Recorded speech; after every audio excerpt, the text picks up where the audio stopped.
때같이 인도하시는 이스라엘의 목자여 귀를 기울이소서. 그룹 사이에 좌정하시니여 빛을 비추소서. 우리를 소생하게 하소서. 우리가 주의 이름을 부르리이다.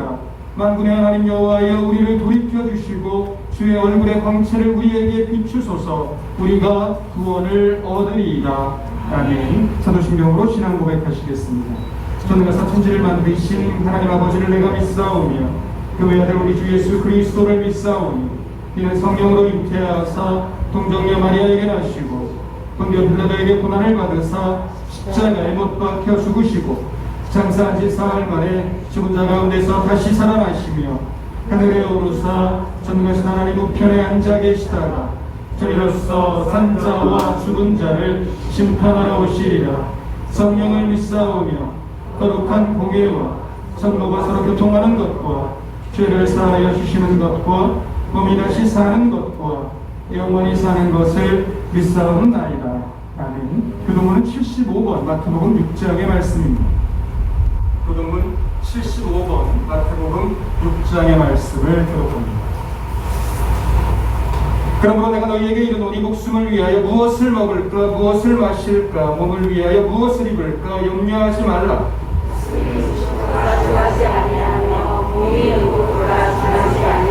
공중의 새를 보라. 심지도 않고 거두지도 않고 창고에 모아들이지도 아니하되 너희 하늘 아버지께서 기르시나니 너희는 이것들보다 귀하지 아니하냐. 너희 중에 누가 염려함으로 그 키를 한 자라도 더할 수 있겠느냐.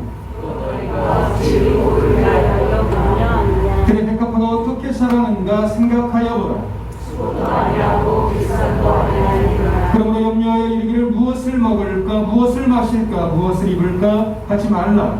이는 다 이방인들이 구하는 것이라. 너희 하늘 아버지께서 이 모든 것이 너희에게 있어야 할 줄을 아시느니라. 그런즉 너희는 먼저 그의 나라와 그의 의를 구하라. 그러면 이 모든 것을 너희에게 더하시리라. 아멘. 자리에 앉으시기 바랍니다.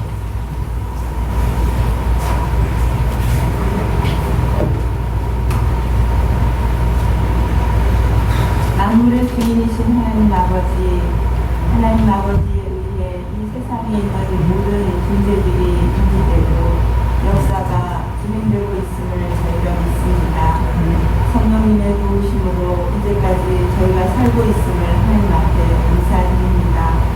코로나가 재유행되고 있는 이때에 또한 큰 비로 인하여 많은 사람들이 피해를 당하여 어려움과 고통 가운데 있습니다. 주님 긍휼을 베풀어 주시고 이 모든 어려움들을 극복할 수 있도록 은혜를 내려 주옵소서. 사랑의 주님, 지금도 산불자를 찾아 그를 찾아다니는 마귀의 올림에 넘어지지 않도록 정신을 차리고 근신하여 기도하기를 원합니다. 말씀에 집중하고 하나님을 신뢰함으로 흔들리지 않는 믿음을 갖게 하옵소서. 마음을 다해 죄를 회개하는 신령을 긍휼히 보시는 하나님 앞에 저희의 게으름과 영적 무지와 인색한 것과 이기심을 내려놓고 하나님 앞에 회개에 합당한 열매를 맺게 하여 주시옵소서. 고난이 계속될 때 기도를 잃어버리면 낙심이 찾아오고 평안이 계속될 때 감사를 잃어버리면 게으름이 찾아옵니다.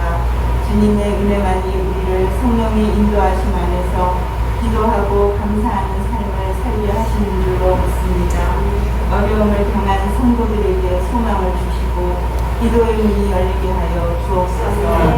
내일은 우리나라가 해방된 지 77년이 되는 해라고 합니다. 하나님은 언제나 이 땅에 공의와 정의가 사라질 때 그 나라를 심판함으로 죄값을 물으셨습니다. 이 나라의 위정자들이 교만한 마음을 버리고 겸손함으로 백성의 마음을 헤아리게 하옵소서. 각계각층의 지도자들이 하나님을 두려워하여 우리나라가 정직하고 신뢰받는 나라로 회복되기를 원합니다. 정의가 물같이 공의가 마르지 않는 강같이 흐르는 나라가 되게 하여 주옵소서. 생명의 주인이신 아버지, 믿음으로 세상을 보는 우리 모두가 되기를 원합니다. 듣는 말씀이 우리의 삶의 촛대가 되게 하여 주옵소서. 하나님의 나라와 의를 위하여 우리의 삶을 드릴 수 있는 참된 일꾼들이 되게 하여 주옵소서. 말씀을 전하시는 담임 목사님과 가정을 위하여 기도합니다.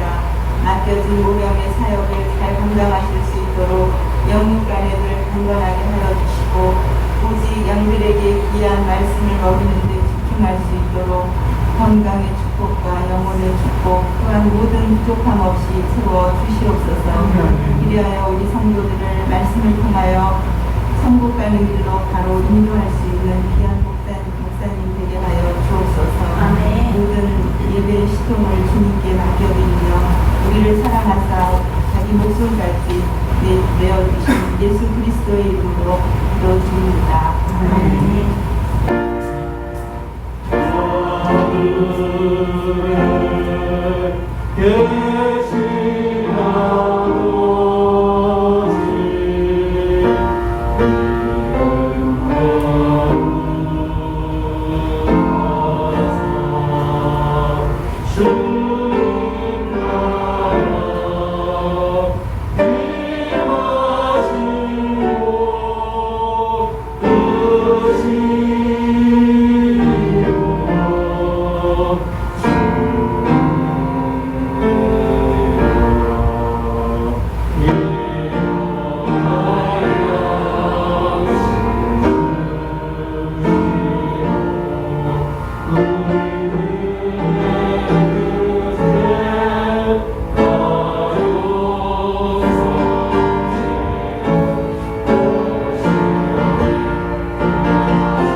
서로 교제하면서 교회 소식 함께 나누도록 하겠습니다. 우리 좌우에 있는 분들과 사랑의 인사를 나누도록 하겠습니다.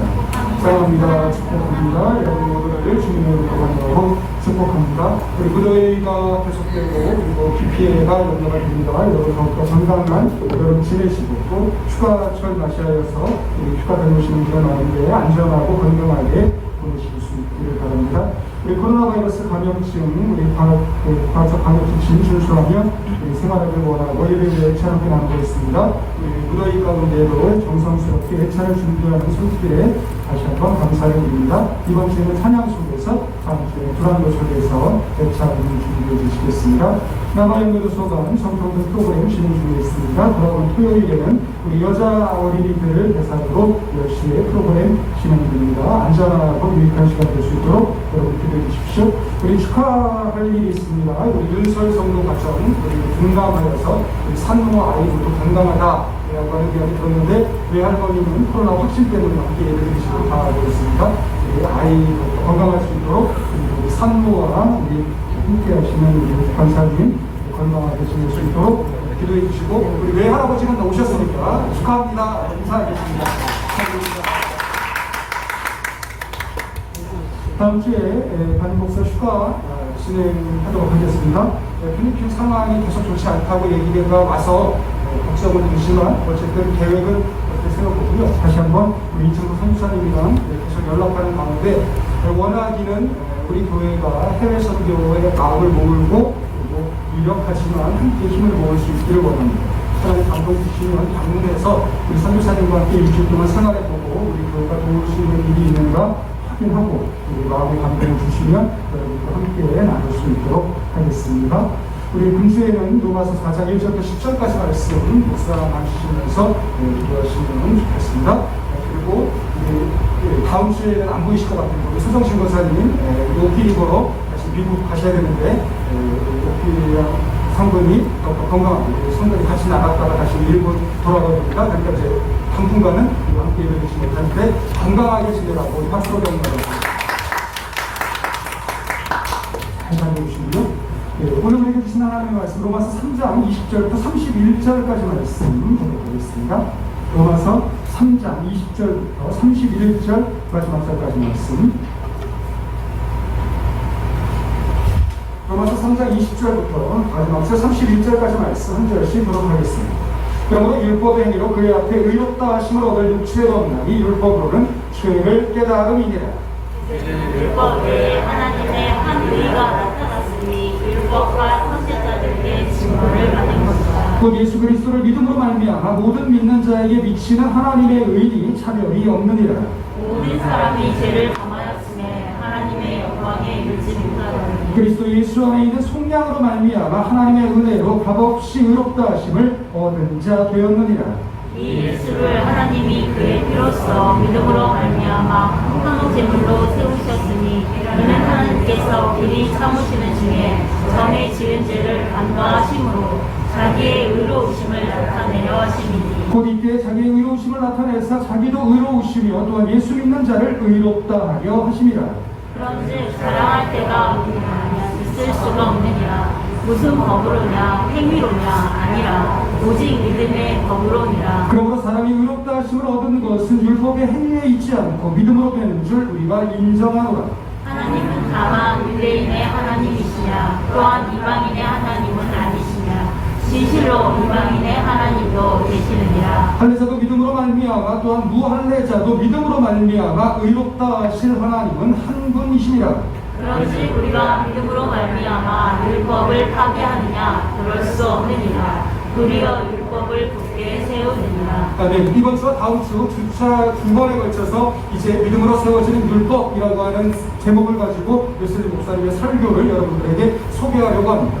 지금도 마찬가지지만 웨슬리 목사님 사역하시던 당시에도 믿음과 구원의 관계에 대하여 그리고 믿음과 율법의 관계에 대하여 오해하는 사람들이 있었습니다. 지금도 종종 그렇게 이야기하는 사람들이 있습니다. 내가 구원을 받을 만한 믿음이 있는데 율법이 내 삶에 필요하냐? 내가 이미 구원을 받았는데 내 삶이 중요하냐? 라고 이야기하는 사람들이 있습니다. 그런 사람들에 대하여 웨슬리 목사님뿐 아니라 바울도 이렇게 이야기를 했습니다. 오늘 말씀의 결론인데요. 31절 읽어보겠습니다. 그죠? 그런즉 우리가 믿음으로 말미암아 율법을 파괴하느냐? 그럴 수 없느니라. 도리어 율법을 굳게 세우느니라. 라고 이야기합니다. 우리가 구원을 얻었기 때문에 우리가 구원을 얻을 만한 믿음이 있기 때문에 율법을 파괴하지 않습니다. 율법이 폐기되지 않습니다. 도리어 믿음이 있으면 우리는 율법을 더욱더 굳건하게 붙들게 됩니다. 그런데 계속해서 말씀드렸습니다. 바울이 여기서 율법이라고 이야기할 때는 모세가 시내산에서 받았던 종교의식이라든가 구약에 나타난 율법을 이야기하는 게 아니고요. 우리 마음의 법이라고 이해하시면 됩니다. 그러니까 여러분들이 행동을 하실 때 내가 무엇이 기준이 되는지 내가 이거 해도 되겠다? 이건 하면 안 되겠다. 이 일은 옳지 않은 일이다 라고 판단하는 것. 그래서 오히려 율법이라기보다는요, 저는 양심이라고 번역해드리고 싶습니다. 내가 구원을 받았다고 해서 내 삶이 아무런 가치도 없는 건 아니고 아무렇게나 살아도 되지 않습니다. 도리어 저와 여러분이 구원을 받았다면 우리의 삶은 예수 믿지 않는 사람들보다 더 정직하고 더 바르고 더 온전해야 되는 줄로 믿습니다. 이게 왜 중요하냐면요, 결론인데요. 만일 우리가 믿음이 있노라 하면서 내가 구원을 얻었노라 하면서 율법, 도덕법, 양심을 무시하기 시작하면 결국은 내 믿음의 파산을 가지고 옵니다. 이제 두 차례 걸쳐서 그 말씀을 드리려고 합니다. 왜 율법을 붙들지 않으면, 왜 양심의 법을 붙들지 않으면 우리가 믿음에서 낙오하게 되는가? 왜 우리의 믿음이 파산되게 되는가? 이번 주에는 그 원리에 대해서, 그리고 다음 주에는 어떻게 그러면 우리가 율법을 붙들고 율법을 세워가야 되는지 구체적인 방법에 대해서 여러분들에게 말씀을 드리도록 하겠습니다. 지난 시간에도 말씀을 드렸습니다. 자, 하나님께서 저와 여러분에게 원하시는 소원이 있습니다. 하나님의 소원, 하나님의 기대. 레위기 19장 2절 읽어보겠습니다. 시작. 너는 이스라엘 자손의 온 회중에게 말하여 이르라. 너희는 거룩하라. 이는 나 여호와 너희 하나님이 거룩함이니라. 하나님의 소원이 뭐예요? 누가 거룩한 것? 우리가 거룩한 것. 하나님이 거룩하신 것처럼 저와 여러분이 거룩해지는 것. 그런데 그러면 왜 하나님이 저와 여러분이 거룩해지기를 원하십니까? 하나님의 거룩하심과 저와 여러분의 거룩함이 있을 때 저와 여러분이 하나님과 교제할 수 있기 때문인 줄로 믿습니다. 하나님은 이 목적을 위해서 우리 보고 거룩하라고 합니다. 불결한 것보다 거룩한 게 낫기 때문이 아니고요. 저와 여러분이 거룩해야만 하나님과 교제할 수 있습니다. 하나님과 사귈 수 있습니다. 있습니다. 하나님과 사랑을 나눌 수 있습니다. 이게 하나님의 목적입니다. 하나님은 우리를 종으로 필요하시는 게 아닙니다. 하나님은 우리를 노예로 부르시는 게 아니고요. 우리와 사귀기를 원하십니다. 우리와 자녀와 아버지의 관계, 사랑을 누리기를 원하십니다. 그래서 우리가 거룩하기를 원하십니다. 오해하지 않으셨으면 좋겠습니다. 종종 구원을 천국 티켓이라고 이해하시는 분들이 있어요. 그런데 제가 볼 때는 아니고요. 구원은 티켓이 아니고요. 상태입니다. 내가 갑자기 선거에 가서 항공권 샀어? 선거는? 항공권 샀냐고. 항공권을 샀다고 미국에 가 있는 거 아니야. 공항 가야 되는 거야. 공항 가서 비행기 타야 그래야 미국 가. 저와 여러분은 지금 어떤 상태예요? 천국 가는 비행기 티켓 받아놓은 상태라고. 근데 이게 천국에 있는 거 아닙니다. 근데 많은 사람들이 착각을 합니다. 내가 이미 천국에 와 있다고. 내가 천국 가려면 공항에도 나가야 되고요. 비행기도 타야 되고 탑승 수속도 밟아야 됩니다. 그런데 그런 과정들이 다 필요 없다고 생각하는 사람들이 있습니다. 이미 나는 티켓을 가지고 있습니다. 아닙니다. 천국이 중요한 이유는 그곳에 하나님이 계시고 그곳에 하나님과 함께 하실 수 있기 때문에 그래서 우리가 천국을 가려고 하는 거고, 그리고 단순히 천국 간다라고 하는 게 이곳에서 이 땅에서 우리가 하나님과 교제를 누리면 이미 천국의 삶을 사는 줄로 믿습니다. 저는 제가 그리고 여러분들이 그런 삶을 살고 있습니다. 내가 조금만 더 고생하고 내가 조금만 더 이 세상에서 수고하면 천국 간다 아니고 오늘 당장 저와 여러분들이 하나님과 함께 거하심으로 말미암아 이곳의 삶이 천국의 삶으로, 그래서 감사와 기쁨이 넘치는 삶을 살아가실 수 있게 되시기를 주님의 이름으로 기원합니다. 자, 하나님 우리가 교제하기를 원하셔서 우리가 거룩하기를 원하시고, 그런데 그 우리가 거룩한 걸 방해하고 하나님과의 교제를 방해하는 결정적인 장애물이 있습니다. 23절 읽어보겠습니다. 시작. 모든 사람이 죄를 범하였음에 하나님의 영광에 이르지 못하더니 라고 있습니다. 하나님의 영광 그러면요, 이게 독사 그러면 자질, 품성, 밝음이라고 이해하시면 됩니다. 이게 무슨 말이냐면 하나님의 영광을 누린다라고 하는 건 내가 하나님의 밝음, 하나님의 성품을 아는 거고 하나님과 교제하는 거예요. 그런데 우리가 지금 상태에서는 하나님의 영광에 이를 수가 없답니다. 왜 그래요? 죄 때문에. 그래서 저와 여러분이 거룩해지기를 원하면 우리 안에 뭐가 없어져야 돼요? 죄가 없어져야 됩니다. 죄를 품은 채 우리는 하나님의 영광에 이를 수 없고 하나님의 마음을 알 수도 없고 하나님과 교제할 수도 없습니다. 지금 우리 상태는 모든 사람이 죄를 범하였으므로 의인은 없나니 하나도 없습니다. 그러니까 지금 내 상태를 가지고는 하나님의 마음을 알 수 있는 사람도 없고 하나님의 뜻을 알 수 있는 사람도 없습니다. 그러면 하나님은 우리의 상태가 그러하기 때문에 우리가 하나님의 영광을 알지 못하기 때문에 포기하셨는가?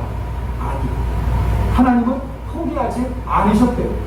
저와 여러분이 죄인임에도 불구하고 우리를 건지기로 하셨습니다. 우리를 하나님의 영광에 이를 수 있도록 죄를 없애기로 결정하셨습니다. 어떻게 결정하셨냐면 베드로전서 2장 24절에 그 방법이 기록되어 있습니다. 읽어보겠습니다. 시작. 나무에 달려 그 몸으로 우리 죄를 담당하셨으니 이는 우리로 죄에 대하여 죽고 의에 대하여 살게 하려 하시니라. 그가 채찍에 맞음으로 너희는 나음을 얻었나니. 죄로 인해서 하나님의 영광에 이르지 못하는 우리를 고치시기 위하여, 우리를 회복시키시기 위하여 하나님이 선택하신 방법, 하나님이 얘기하신 방법이 뭐예요? 십자가. 그의 독생자 아들이 십자가에 신이 달리심으로 말미암아 그의 보혈로 우리의 죄가 사함을 받았고 우리는 죄에서 벗어나 하나님의 영광에 이룰 수 있는 가능성을 얻게 되었습니다.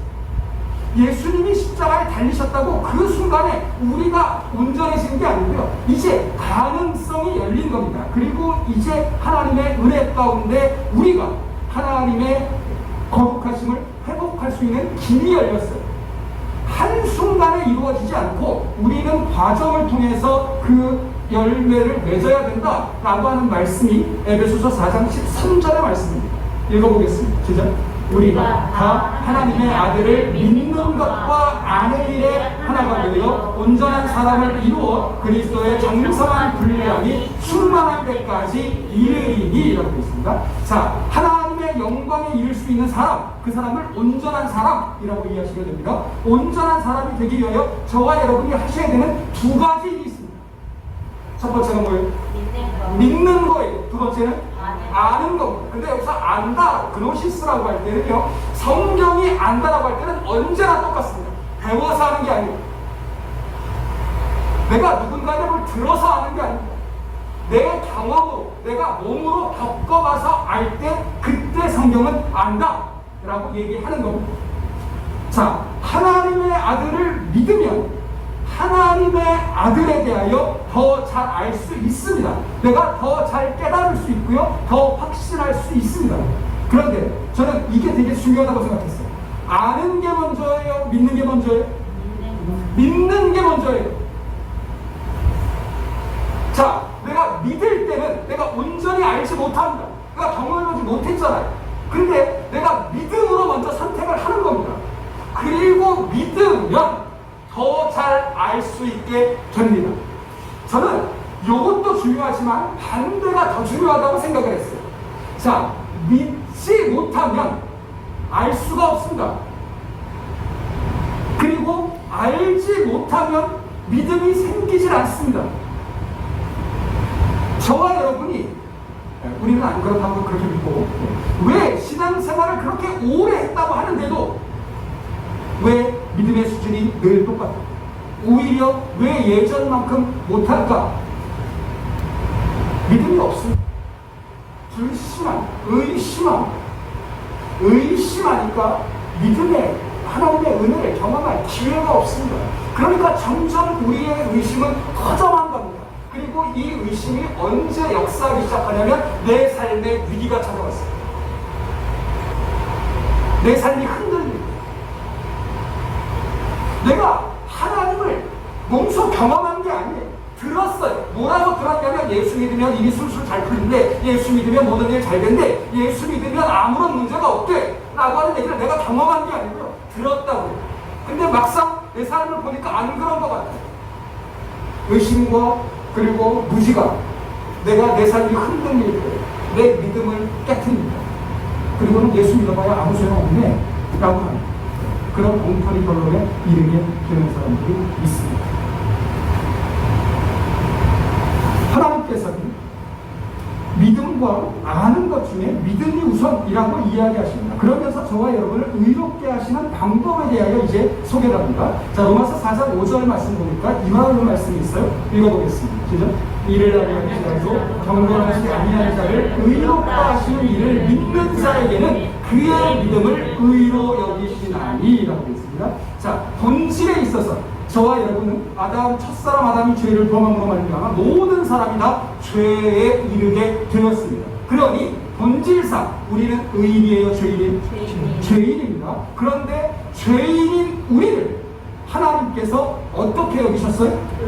의롭다고 여기셨습니다. 뭘 보고 의롭다고 여기셨어요? 믿음 가지고. 말씀드렸죠? 자, 믿음은 아는 게 아닙니다. 그러니까 우리가 뭔가 하나님이 보시기에 하나님이 납득하실 만한 행위가 있기 때문에 우리를 믿으신 게 아니랍니다. 그저 우리의 고백만 들으셨어요. 예수님이 친히 나무에 달려 죽으심으로 말미암아 우리의 죄가 사함을 받았다라고 하는 입술의 고백만 가지고 하나님이 우리를 어떻게 여기셨어요?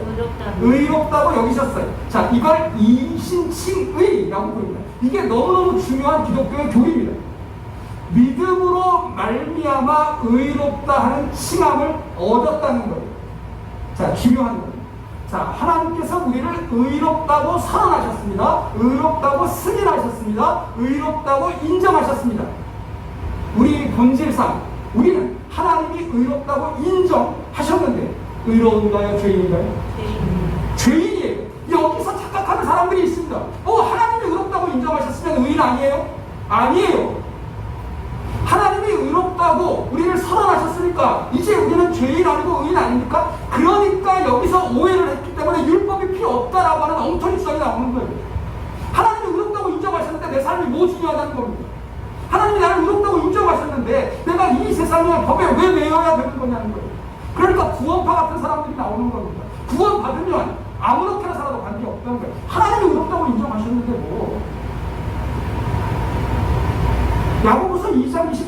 말씀 읽어보겠습니다. 시작. 사람이 행함으로 의롭다 하심을 받고 믿음으로만 아니니라. 또 어떤 사람들은 이 말씀을 가지고 로마서와 야고보서가 충돌하네? 라고 얘기를 하는데요. 다른 얘기를 하는 게 아닙니다. 자, 저와 여러분이 하나님 앞에 의롭다고 인정을 받을 때 행함이 필요한가요? 아니요. 뭐만 있으면 돼요? 믿음만 있으면 돼요. 그런데 우리의 믿음이 구원을 얻을 만한 믿음이라면 우리에게 믿음의 증거가 있어야 됩니다. 내 믿음이 죽은 믿음 아니라 진짜 믿음이라고 하는 증거가 있어야 된다. 그 증거가 뭔데요? 그게 행함이고 그게 삶입니다. 어떻게 내 믿음이 나를 구원할 수 있는데 내 삶에 열매가 없겠냐고. 어떻게 내가 예수 그리스도가 신이 나무에 달려 나를 위해 죽으셨는데 여전히 내가 죄에 매여 살 수 있겠냐는 겁니다. 예수님이 어떤 수고를 감당하시고 어떤 아픔을 감당하시고 나를 구원하셨는데 내가 늘 죄에 매여서 살 수 있냐는 겁니다.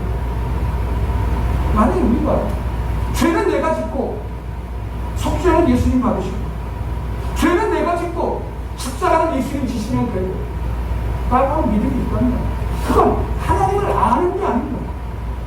하나님의 마음을 안다면 그렇게 살 수 없다는 겁니다. 우리가 믿음으로 의롭다 하심을 얻습니다. 하지만 우리가 믿음으로 말미암아 의롭다함을 얻었다면 행함으로 우리의 믿음이 참되다고 하는 걸 증거하며 살아야 되는 줄로 믿습니다. 그래서 참된 믿음의 사람은 입술로만 아니고 내 삶의 열매를 통하여서 내 믿음을 증거하며 삽니다. 그런데 어떤 이들은 내가 믿음만 있으면 행함은 필요 없다고 주장을 합니다.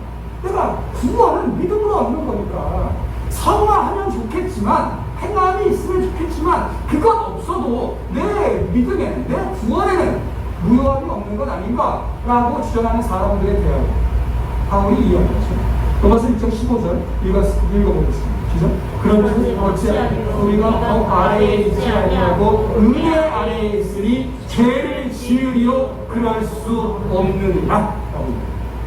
자, 이 말씀을 잘 기억하십시오. 자, 지금 바울이 인생에 두 종류의 사람이 있다고 해요. 근데 이건 여기 나와 있는 사람은요, 세상에 있는 사람, 하나님 믿지 않는 사람 아니고 하나님을 믿는다고 하는 사람들 가운데, 하나님을 믿는다고 하는 사람들 가운데 두 종류의 사람이 있다는 거예요. 첫 번째, 법 아래에 있는 사람들이 있습니다.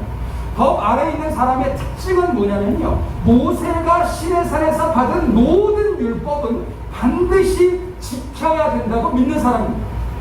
그런데 이 모든 율법을 왜 지켜야 되는가? 목적이 있습니다. 내가 하나님 앞에 의롭다함을 얻으려면 모든 율법을 빠짐없이 지켜야만 죄인이 아니라 하나님 앞에 의롭다함을 얻을 수 있기 때문에 율법을 지켜야 된다고 주장합니다. 그러면 왜 이 사람은 하나님 앞에서 의로운 사람이 되려고 하는가? 하나님과 교제하는 게 목적이 아니고요. 그래야만 내가 심판을 피할 수 있다. 내가 하나님 앞에 의로워지지 않으면 하나님이 이 세상을 심판하시는 날 나도 심판 당할 거예요. 그러니까 이 사람들은 하나님을 믿지만 하나님은 사랑의 하나님이 아니라 공의의 하나님이고 나를 보호하시고 인도하시는 하나님이 아니고 나를 늘 째려보시는 하나님. 죄 짓나 안 짓나. 이번 주 예배 드리러 가나 안 가나. 한 주일 동안 기도를 몇 번이나, 올해 성경은 몇 번이나 읽었나. 이렇게 하나님을 믿으니까 왜 우리도 그렇잖아요. 몸의 상태라든가 내 기분이라든가에 따라서 한 주간 동안 정말 세상 노래보다는 찬송가가 더 가까울 때가 있고, 아침에 일어나서 뉴스보다 말씀을 더 가까이 들으려고 하고, 그렇게 한 주를 지내면 의롭게 살 것 같아요. 내 몸이 안 좋아서 기도도 제대로 못하고 말씀도 제대로 못 보면 이번 주는 실패한 것 같아요. 늘 관심이 어떻게 해야 내가 심판을 안 받을까, 여기에 관심이 있습니다. 그리고 늘 죄책감과 죄의식에 매여 살아갑니다. 그러니까 예수를 믿지만 하나도 기쁨이 없습니다. 늘 피곤합니다. 예수 믿는 일은 늘 피곤하고 늘 불편하고 늘 수고스럽다라고 여기는 사람들, 그 사람이 법 아래 있는 사람입니다.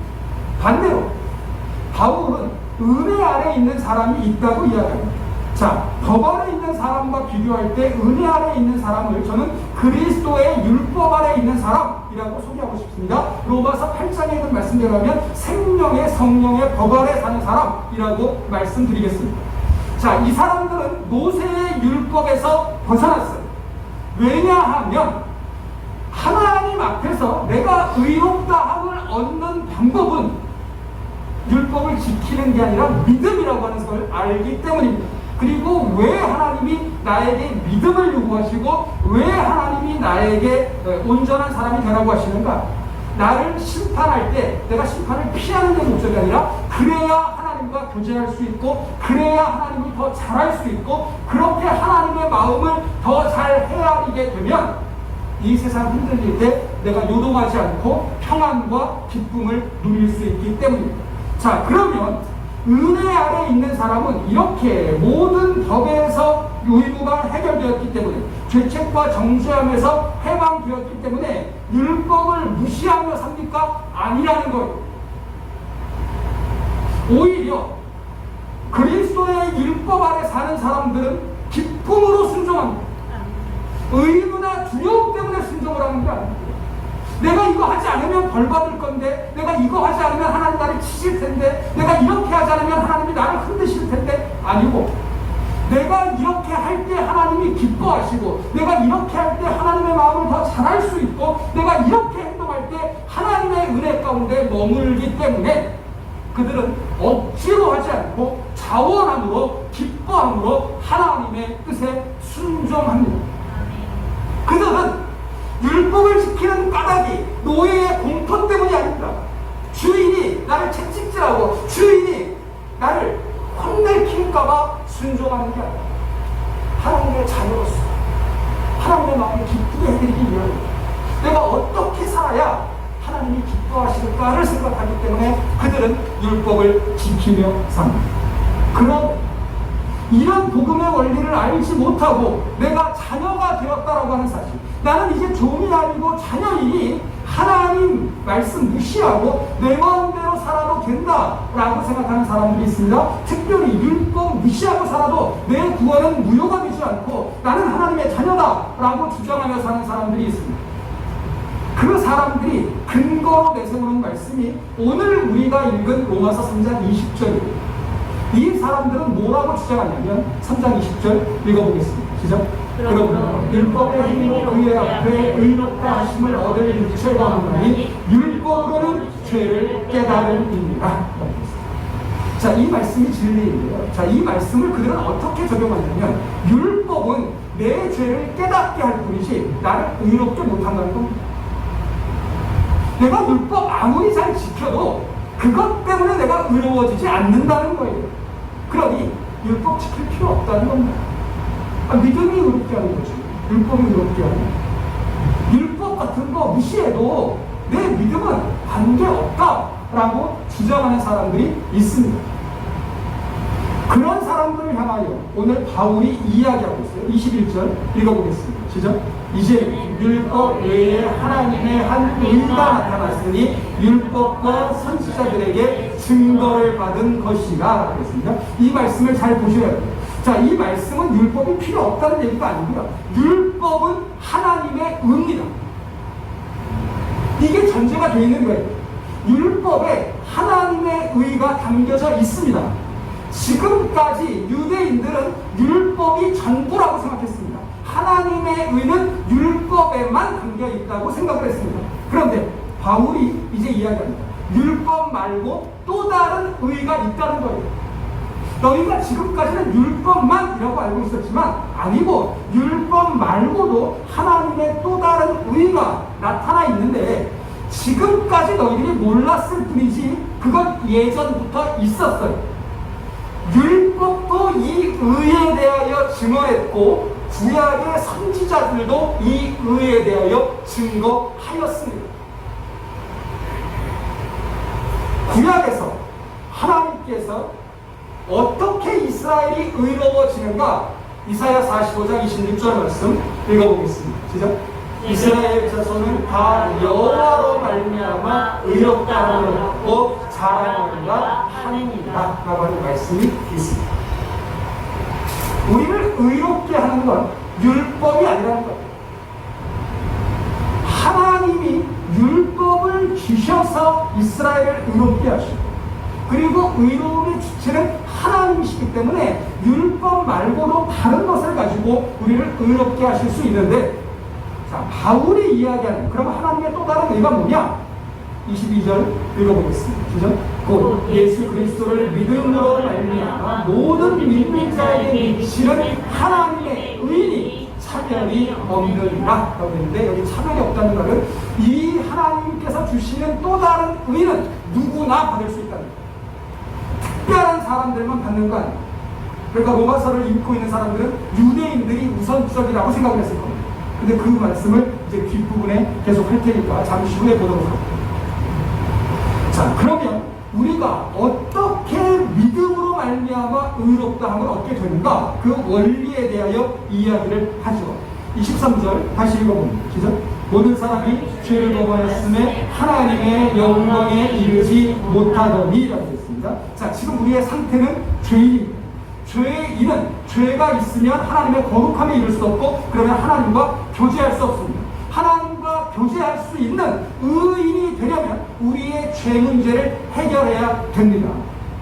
24절 하나님께서 어떻게 우리의 죄를 해결하셨는가? 24절 읽어보겠습니다. 시작. 그리스도 예수 안에 있는 성령으로 말미암아 하나님의 은혜로 값없이 의롭다 하심을 얻은 자 되었느니라. 자, 우리는 죄인인데 우리의 죄 문제를 누가 해결하셨어요? 예수님이 해결하셨어요. 예수님이 어떻게 해결하셨어요? 제가 일부러 빨간색으로 표시했습니다. 속량하셨습니다. 이게 중요해요. 속량이라고 하는 게 뭐냐면요, 석방하는 거예요. 풀어주는 거예요. 근데 중요한 게 있습니다. 그냥 풀어주는 게 아니고요, 그 앞에 있잖아요. 왜 풀어줬어요? 몸값을 받았기 때문에 풀어줬어요. 저와 여러분이 치러야 되는 그 죄값을 지불하셨다고. 어떻게? 십자가. 목숨으로. 우리의 목숨값을 예수님이 지불하셨습니다. 그냥 마귀랑 만나서 협상 몇 마디 한 게 아니고요. 자, 내가 저기다 칠게. 아니고 어떻게 하셨어요? 십자가에 달리셨어요. 그래서 우리가 그 몸값 지불로 인해서 우리가 석방되었습니다. 그래서 우리는 이제 죄와 관계없는 사람이 되었다고 하는 거예요. 우리의 죄값이 치루어졌습니다. 자, 이 일에 대하여, 이 십자가를 통하여 우리의 죄가 사해지는 일에 대하여 바울이 이렇게 선언합니다. 25절 읽어보겠습니다. 그죠? 이 예수를 하나님이 그의 피로써 믿음으로 말미암는 화목제물로 세우셨으니 이는 하나님께서 길이 참으시는 중에 전에 지은 죄를 간과하심으로 자기의 의로우심을 나타내려 하심이니 라고 했는데, 이 간과하심이라고 하는 이 말이 번역이 조금 매끄럽지 않다라고 생각했어요. 왜냐하면 우리는 간과한다 이러면 제 머릿속에도 어떤 생각이 나냐면 이게 무시하는 것 같아요. 그냥 넘어가는 거, 대충. 그게 아니고요. 헬라어 원어 성경 파라시스 그러면요, 이게 간과하는 이유가 처벌을 면제하는 거예요. 채무를 탕감해 주는 거예요. 근데 그냥 탕감해 주는 게 아니고요, 지불이 다 끝났기 때문에, 다 갚았기 때문에, 마치 우리가 은행에서 대출을 받았는데 그 대출 원금과 이자를 제가 다 상환했기 때문에 은행이 저한테 통지하는 겁니다. 자, 이제 대출 끝났습니다. 말로 하는 게 아니라 제가 그 원금을 다 갚았기 때문입니다.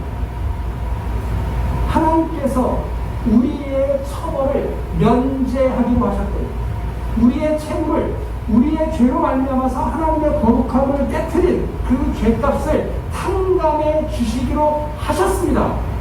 왜 그랬냐면 예수님께서 화목제물이 되셨기 때문입니다.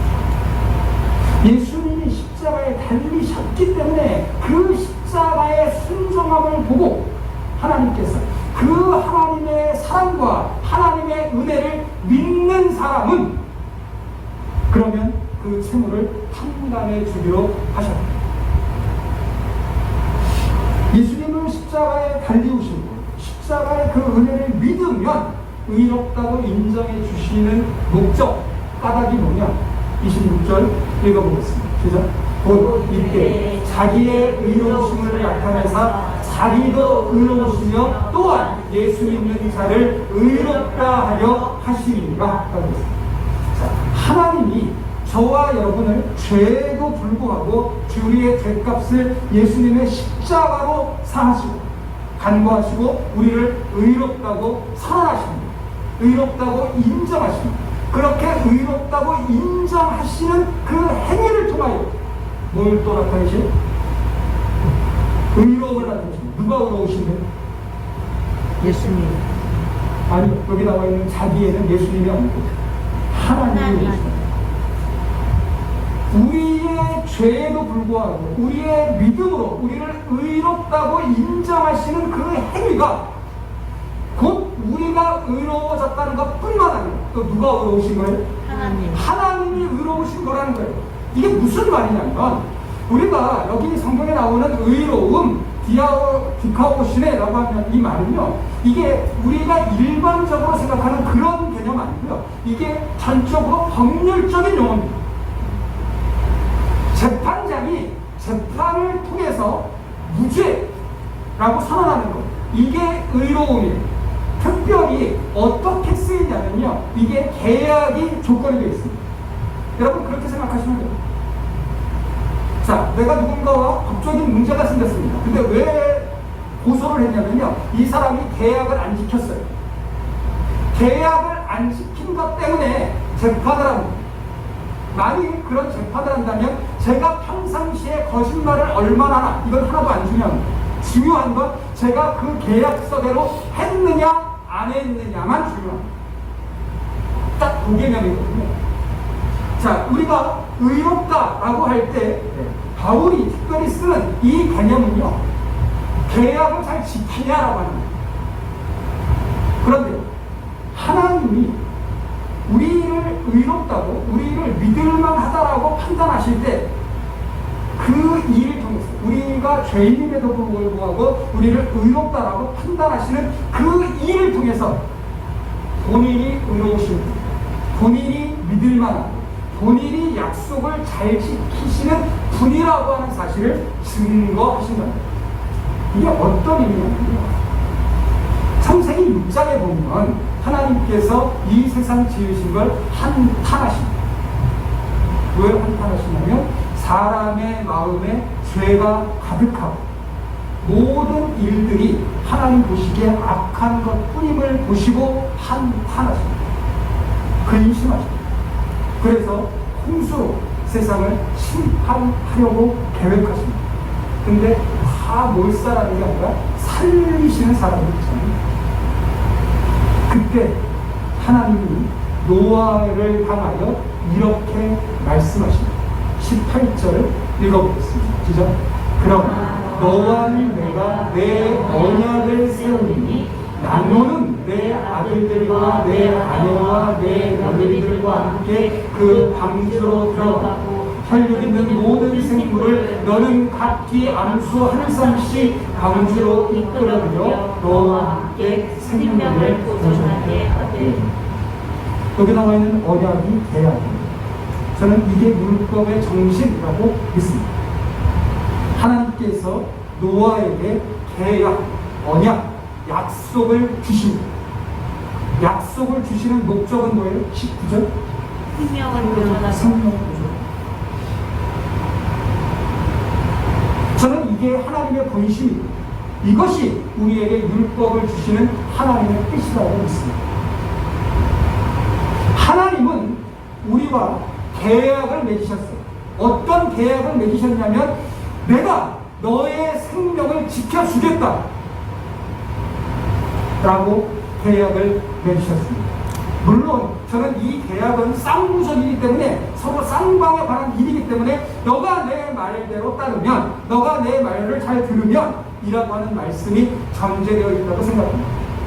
그래서 인간이 죄를 지었기 때문에 하나님께서 이 약속을 깨도 우리는 할 말이 없다고 생각이 들어요. 하지만 하나님 얼마나 신실하신 분이시냐면 우리가 하나님의 약속을 어긴 것과 상관없이 하나님의 이 약속, 내가 이 언약으로 말미암아 너의 생명을 지켜주겠다라고 하는 이 약속을 계속해서 지켜가신다는 겁니다.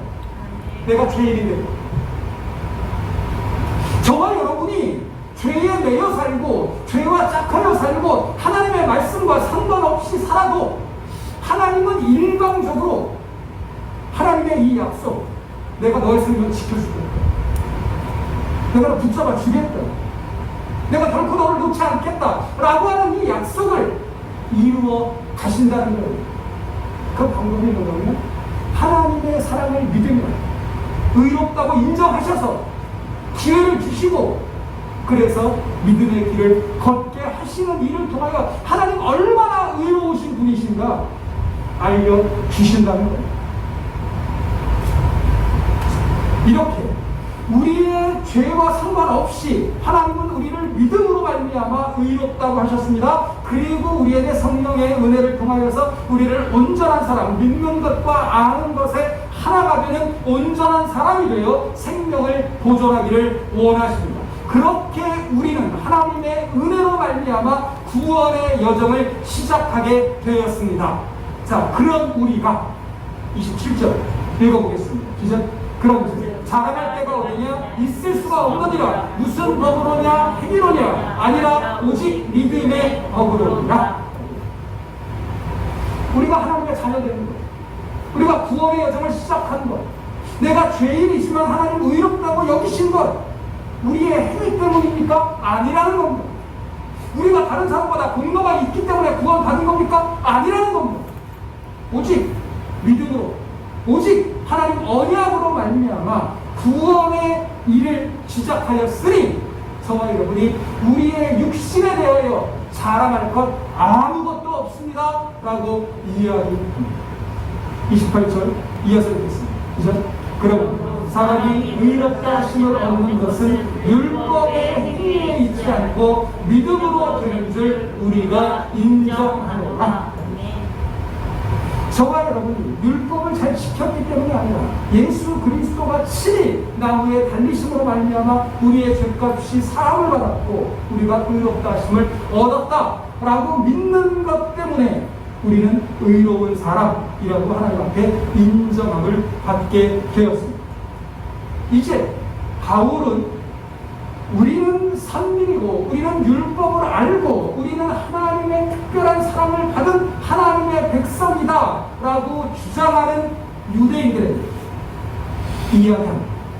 자, 우리를 예수님의 십자가로 말미암아 의롭다고 선언하시는 그 하나님, 어떤 하나님이십니까? 29절 30절 이어서 읽어보겠습니다. 하나님은 다만 유대인의 하나님이시냐 또한 이방인의 하나님은 아니시냐? 진실로 이방인의 하나님도 되시느니라. 할례자도 믿음으로 말미암아 또한 무할례자도 믿음으로 말미암아 의롭다 하실 하나님은 한 분이십니다. 이게 바울이 이야기한 차별이 없으신 하나님입니다. 유대인이라고 구원하시고 이방인이라고 배척하시는 분. 저는 오늘 이 말씀을 우리에게 그렇게 적용하고 싶습니다. 교회에 등록했으니까 구원하시고 교회 아직 안 다니는 사람들은 다 구원하시고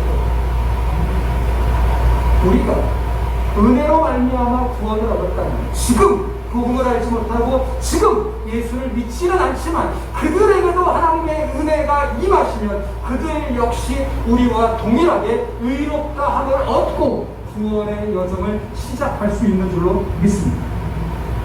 내가 행위로 구원받은 게 아닙니까? 내가 의로움이 있어 구원받은 건 아니니까 하나님의 은혜가 그들에게도 임한다면 세례자도 믿음으로 말미암아 또한 무세례자도 그리고 믿음으로 말미암아 또한 믿지 않는 사람도 믿음으로 말미암아 의롭다 하실 하나님 한 분이신 줄로 믿습니다. 아멘.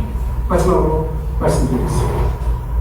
자, 그러나 우리가 은혜로 말미암아 믿음으로 말미암아 구원을 받았다면 어떻게 살아야 됩니까? 31절 이어서 읽겠습니다. 시작. 그럼 우리가 믿음으로 말미암아 율법을 파기하느냐 그럴 수 없느냐 도리어 율법을 굳게 세우느니라. 저와 여러분이 은혜로 말미암아 구원을 받았다고 믿는다면 그러면 하나님의 언약, 하나님의 말씀 우리가 무효화시킬 수 있습니까? 아니고요. 도리어 더 굳게 무게를 가지고 그걸 붙들며 살아야 된다는 겁니다. 앞에서 말씀드린 만일 우리가 율법이 내가 구원 받았으니까 율법은 필요 없고 나는 이미 믿음이 있으니 성화는 필요 없다 라고 주장하면 내 믿음의 파기를 가져온다고 말씀드렸습니다. 왜 그런가? 그 부분만 설명을 드리고 말씀을 정리할게요. 우리가 지난 시간에 그와 같은 말씀을 보았죠. 자, 4장 8절 읽어보겠습니다. 시작. 그러나 죄가 기회를 타서 계명으로 말미암아 내 속에서 온갖 탐심을 이루었나니. 계명의 역할이 뭐냐? 평상시에는 죽은 줄 알아. 평상시에는 나와 상관없는 것 같다고 생각했던 탐심이 내 안에 가득하다는 걸 보여주는 겁니다. 율법은 저와 여러분이 죄인이라는 사실을 알게 해주는데요. 특별히 우리가 말씀 앞에 서면 우리의 죄의 근원이 탐심이라는 사실을 알게 됩니다. 지난주 말씀드리면서 제가 그런 말씀드렸습니다. 자, 탐심이라고 율법이 드러내는, 율법이 밝히는 탐심이라고 하는 거 다른 거 아니고요. 지금보다 더 많은 것을 가져야만 좋다라고 생각하는 욕심이 탐심이라고 말씀드렸습니다. 하나님 은혜에 만족하지 못하고 사는 불평과 불만이 탐심이다라고 말씀드렸습니다. 자신의 공로를 내세우고 자신의 육신을 자랑하는 교만이 탐심이라고 말씀드렸습니다. 욕심과 불만과 불평과 교만이 있는 한 저와 여러분은 행복한 삶을 사실 수 없고요. 이런 마음이 우리를 주장하는 한 우리는 믿음의 길을 걸어갈 수가 없습니다. 그런데 언제 우리가 이런 탐심이 내 안에 있다라고 하는 사실을 알게 되는가? 내가 율법 앞에 나를 비추어 봅니다. 마치 거울을 보면서 우리의 틀어진 모습을 정돈하는 것처럼 내가 율법 앞에 나를 세울 때 내가 얼마나 많은 욕심과 탐심에 매여 사는 사람인가 알 수 있게 됩니다. 우리가 율법을 멀리하면 자유로워지는 게 아니고요. 내가 탐심과 아무런 상관이 없는 사람인 줄 압니다. 그리고 탐심에 매여 살다가 결국은 하나님을 부인하는 우상 숭배의 죄에 빠질 수 있게 된다고 합니다. 말씀을 정리하겠습니다. 구원을 얻는 믿음을 가진 사람은 자신 안에 탐욕이 있다는 걸 아는 사람입니다. 그래서 내가 죄인이구나를 깨달은 사람이 믿음을 가진 사람입니다. 자신이 탐욕의 사람이라고 아는 사람은 절대 자신의 공로를 자랑하지 않고 자신의 육체를 신뢰하지 않습니다. 내 힘으로는 구원받을 수 없기 때문에 그래서 내 약함을 아는 사람이 그리스도 앞에 나올 수 있고 그리스도 앞에 나온 사람 하나님의 은혜로 말미암아 참된 구원을 얻는 줄로 믿습니다. 율법을 통하여 죄를 깨닫고 죄를 고백하며 살아가실 수 있기를 바랍니다. 그렇게 죄를 고백할 때 죄에도 불구하고 의로우셔서 우리를 의롭다 여기시고 자신의 의를 드러내시는 하나님의 은혜와 하나님의 사랑을 저와 여러분들이 더욱더 깊이 깨달으며 살아가실 수 있기를 소원합니다. 그렇게 내가 죄인인 가운데 나를 용납하시고 나를 생명으로 보존하시고 나를 지키시는 하나님의 은혜, 하나님의 사랑을 아는 까닭에 매일매일 감사하고 기뻐하며 하나님께 찬양 돌리며 참된 구원의 삶을 살아가시는 저와 여러분들 되시기를 주님으로 기원합니다. 자소가 213장 보시면서 준비하신 내용을 보고하겠습니다.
우리를 사랑하시고 의로우셔서 우리가 죄 가운데 있을 때에도 우리를 버리지 아니하시고 하나님의 사랑으로 우리에게 구원의 길을 허락하시고 은혜로 말미암아 우리를 의롭다 일컬어 주시는 하나님의 사랑과 하나님의 은혜를 저희가 더욱더 깊이 깨달으며 살아가실 수 있기를 원합니다. 하나님 간절히 원하옵기는 하나님 우리가 흔들리는 이 세상을 하나님 의지하며 사는 사람들 아닙니다. 하나님 흔들리지 않는 반석이 되시는 우리의 방패가 되시는 하나님을 의지하며 살아감으로 말미암아 흔들리는 세상 가운데 두려워하거나 낙심하지 아니하고 도리어 담대하게 하나님의 사랑과 하나님의 은혜를 증거하며 살아갈 수 있는 믿음의 사람들 되게 하여 주시옵소서. 우리를 자녀로 용납하여 주시고 우리와 교제하기를 원하시는 하나님의 마음을 아는 까닭에 우리가 더욱더 힘써 하나님의 말씀을 듣게 하시며 하나님의 말씀에 순종하는 믿음의 사람들이 되기를 소원합니다. 우리 생각대로 우리 판단대로 살는 사람들 아니고 도리어 말씀이 기준이 되게 하시고 말씀을 푯대로 삼아 하나님 우리가 하나님이 기뻐하시는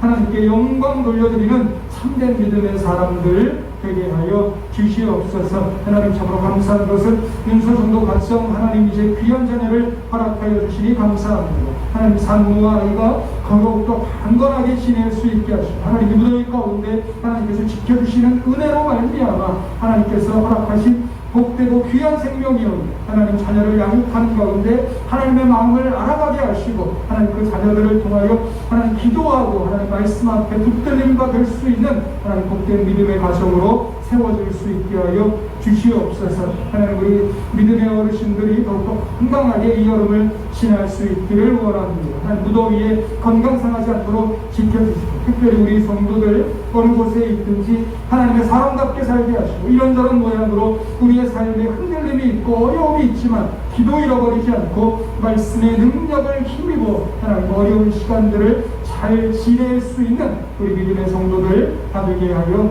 주시옵소서. 우리의 허락하신 은혜를 기억하며 물질을 봉헌합니다. 11조로 1,000번제로 감사헌금으로 건축헌금으로 성전금으로 마음의 소원을 담은 예물을 하나님 앞에 봉헌하오니 하나님이 물질 하나님 원하시는 곳에 하나님 기뻐하시는 곳에 사용되게 하시되 하나님 우리가 물질뿐 아니라 우리의 삶도 우리의 마음도 하나님 앞에 함께 봉헌할 수 있게 하여 주시옵소서. 하나님을 사랑하는 자녀들을 축복하며 기도합니다. 우리의 자녀들을 여호수아 세대로 세워주시사 하나님 그들이 우리보다 갑절로 헌신하게 하시고 좋은 믿음의 사람 되게 하셔서 하나님 이 세상에서 하나님의 나라와 하나님의 영광을 나타낼 수 있는 귀한 믿음의 자녀들 되게 하여 주시옵소서. 학업 중에 있는 우리 자녀들에게는 지혜와 명철을 허락하시고 하나님 이제 취업을 준비하고 있는 자녀들에게는 귀한 일자리를 허락하여 주시니 직장에서 생활하고 있는 우리 자녀들 지치지 않고 하나님 어느 곳에 있든지 하나님의 사람답게 하나님의 은혜를 증거할 수 있는 우리 귀한 믿음의 자녀들 되기를 소원하오니 모든 말씀 예수님의 이름으로 기도드렸사옵나이다. 아멘. 다 같이 자리에서 일어나셔서 결단의 찬송 288장 하겠습니다.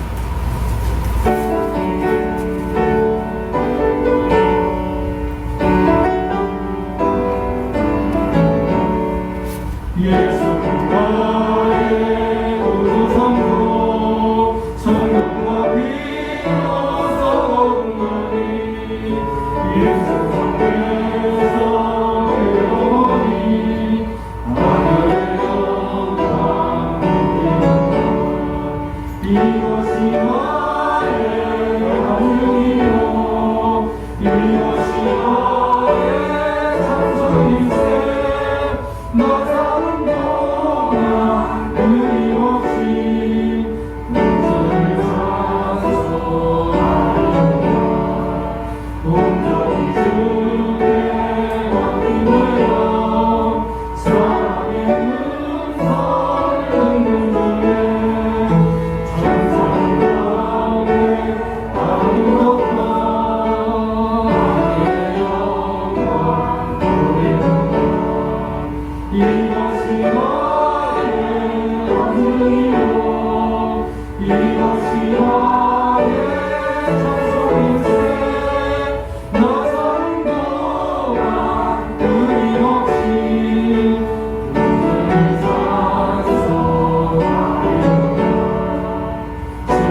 주의 이름 누리므로 마음의 분만이 잠자리